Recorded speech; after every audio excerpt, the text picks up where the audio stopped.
No, Pika. Last time you picked out the movie and it was Rosalie Goes Shopping, I'm never letting you pick out movies again. Oh, we're rolling.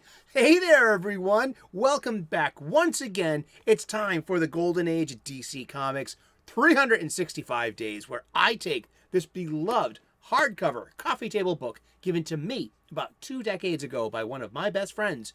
This has been surfing my coffee table ever since, providing me with a constant source of comic book shop style conversations, the kind I wish to recreate today, right now, right here with you. Thank you so much for tuning in today. You are the most important part of this show, this conversation that we're continuing to have. We've been talking about comic books all year long. We're going to continue to talk about comics for the rest of the year. We've got 2 months to go. It is November the 1st.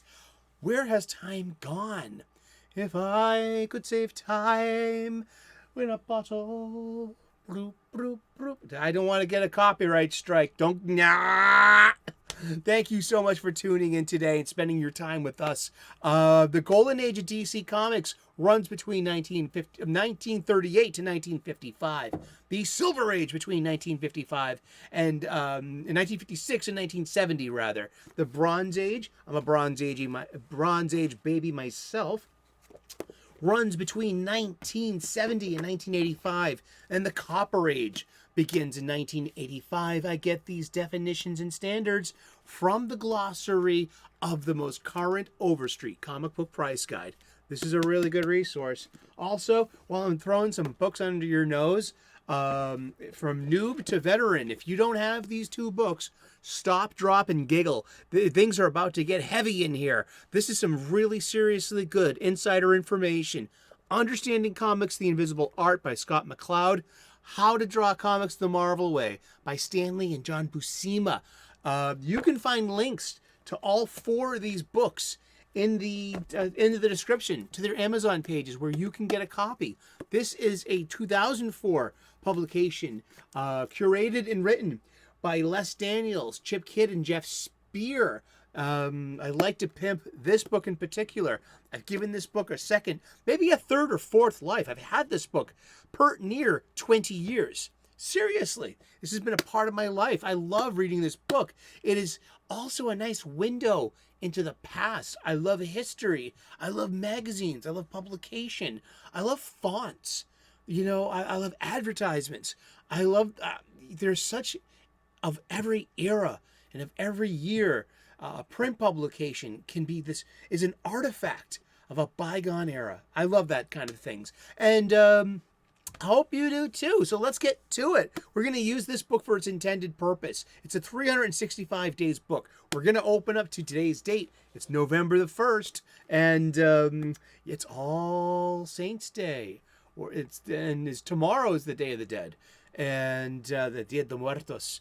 Yeah, it's a really interesting time of the year in different cultures, huh? You got Samhain, or over in Ireland, we've got Halloween, which could be Samhain, maybe is, maybe isn't, huh? I don't want to get any flack from any Irish. I mean, I'm 2nd generation Irish American. There's only so much I know. All right, and but yeah, it's just, and everything's in its good spirit. To like Dia de Muertos, which is Mexican. I mean, we have such, like, you know, there's such interesting that these, you know, these cultures that are separated by time and geography and the Atlantic Ocean almost share the same kind of holiday around a harvest.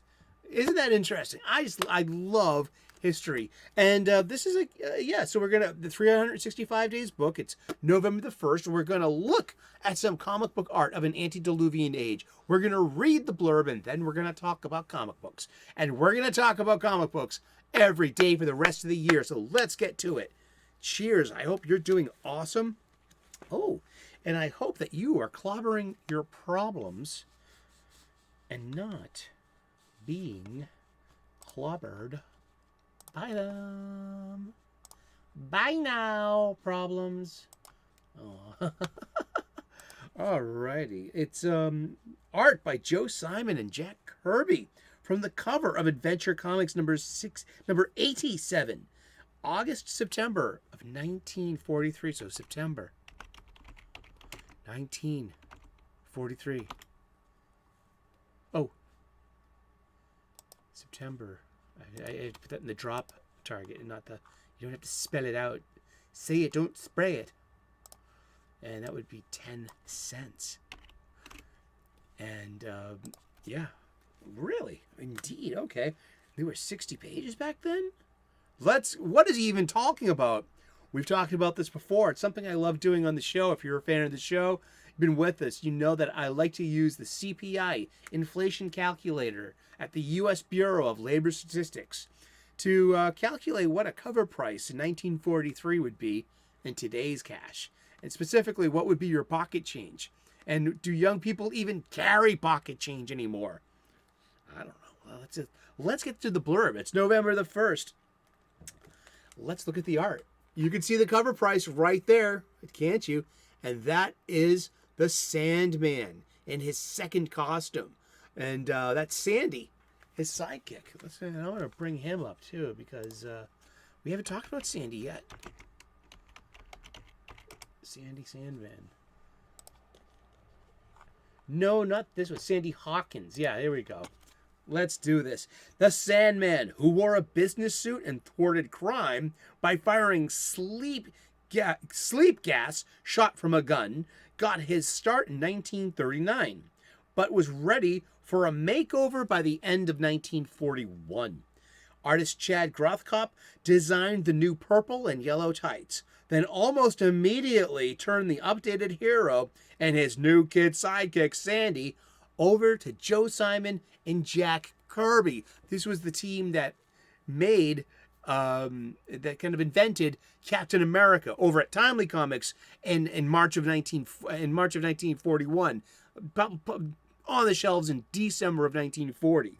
And they actually had some squabbles with Timely, and in a controversial move, came over to DC Comics. Yes, that team had arrived after DC,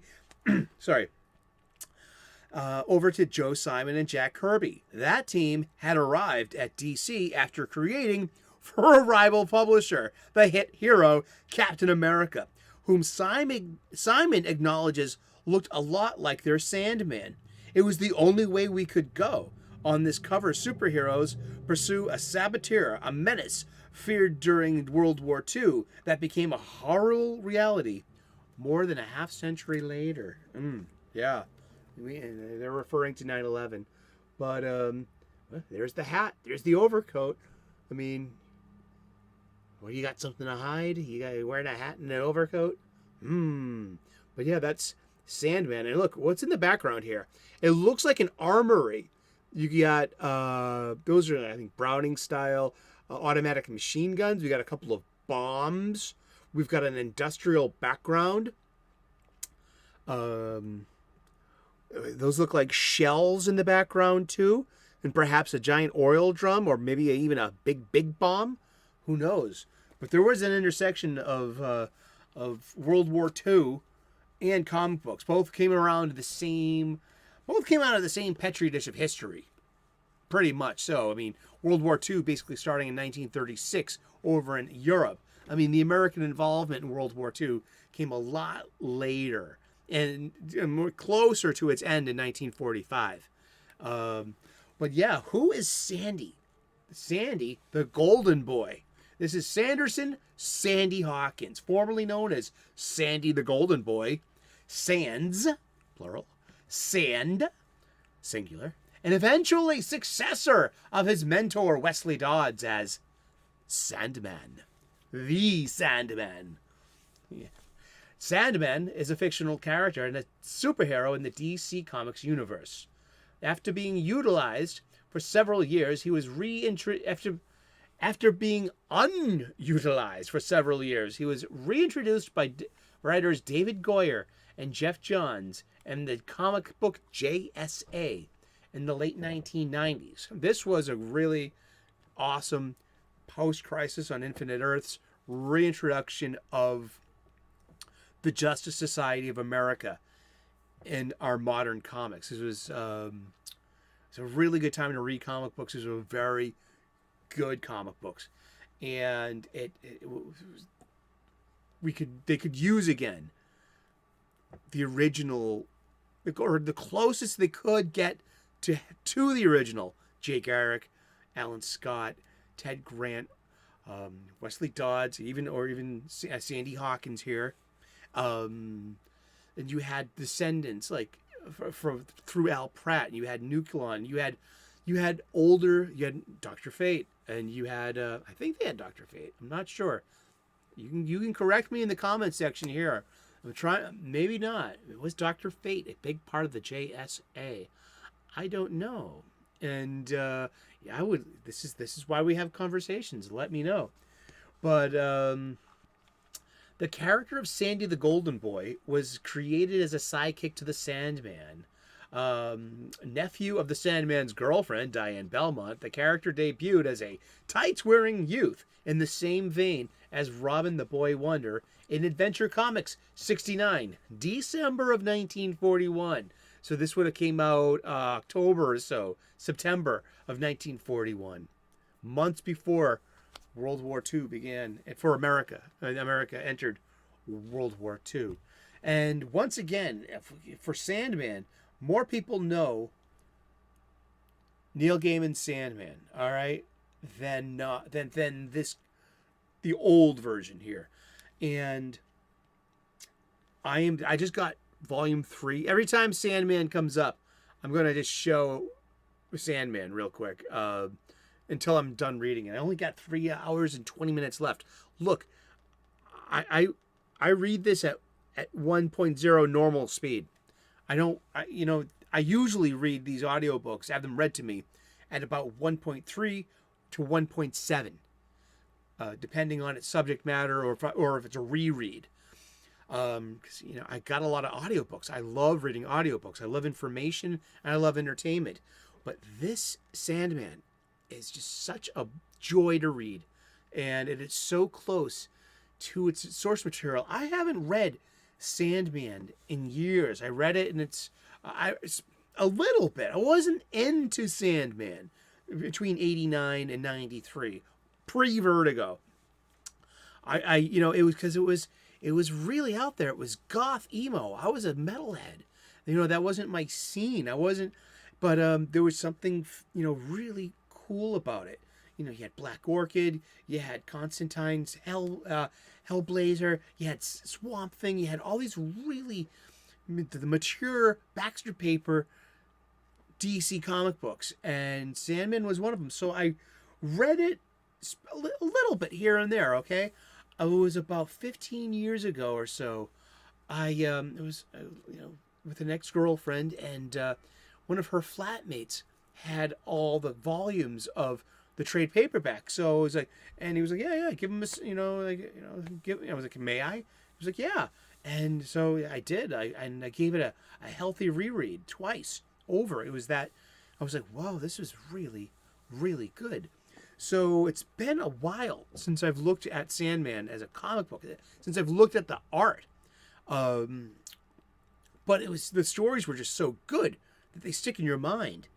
And this is quite evocative of its art. And I'm trying to, maybe it's a Mandela effect or maybe it's not, but I'm trying to envision the original panels because it's so close to that original comic book, these original trade paperbacks that I read, that it's evocative of its pencils, of its inks, of its colors, of its lettering, especially when it comes to Delirium. Oh, that was just so. It was new then. People would to have this different font and different word bubbles for a special character. It's kind of like commonplace now, but back then it was special. It really was. And we've been talking about comic books, and thank you so much. We're going to talk about comic books every day for the rest of the year, so tune in tomorrow, 3 p.m. U.S. Eastern, and we'll find out who we're talking about when we turn the page tomorrow. Please like and subscribe. I would love to earn your subscription. We make regular content here. We make daily content here. So tune in. We talk about comic books, cooking, spirituality, and purpose. I point out planets. Hey, look, that's the planet Mars. If it's clearing in the morning and there's a planet out there, I'm pointing it out. It's hashtag Naked Eye Sky. Join us. We had a lot going on. I just covered 31 horror movies through the 31 days of October. Yeah, they called it the 31 days of Halloween, and I'm going to do it again next year. So come aboard. Yeah, we got plenty of good stuff. Thank you so much. Namaste. Good luck, and we will see you again tomorrow. God bless. Cheers. Bye-bye.